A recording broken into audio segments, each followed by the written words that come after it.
میرے قابل صد احترام بزرگوں اور میرے نوجوان بھائیوں، ایک بات آپ کی خدمت میں عرض کرنی ہے اور اس کے بعد انشاءاللہ اپنی بات شروع کر دیتے ہیں۔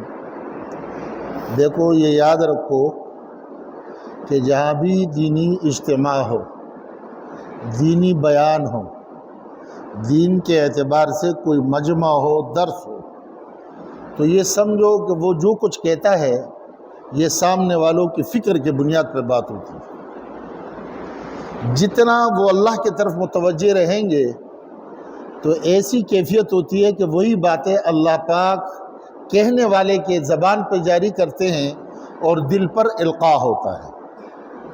دارالعلوم کراچی میں جب ہم پڑھتے تھے، ہمارے استاد محترم حضرت مولانا صاحبان محمود صاحب رحمۃ اللہ علیہ وہ طلباء سے بیان فرماتے تھے،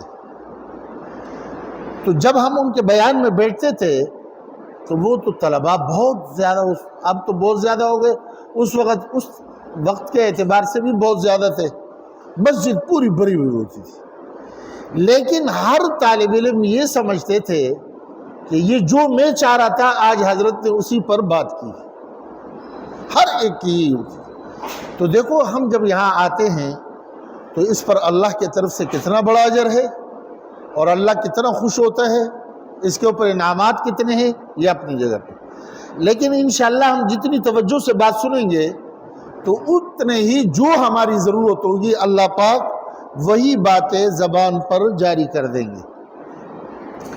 اب ذرا آتے ہیں اصل موضوع کی طرف۔ بات یہ تھی کہ آج میرا خیال یہ تھا کہ میں 3 باتیں آپ کے خدمت میں عرض کروں، اور ہمارے یہاں کوشش یہ ہوتی ہے کہ ہم وہ بات کریں کہ جس کی ضرورت ہو۔ ایک تو اللہ کا کرم ہے کہ دین اللہ نے جو ہمیں دیا اس کے کوئی کنارہ نہیں ہے، اور علم ہے، جس موضوع کو لے کر کے آدمی بیان کرے، لیکن کوشش اس بات کی ہوتی ہے کہ بھائی اس وقت کرنٹ کیا چیز ہے۔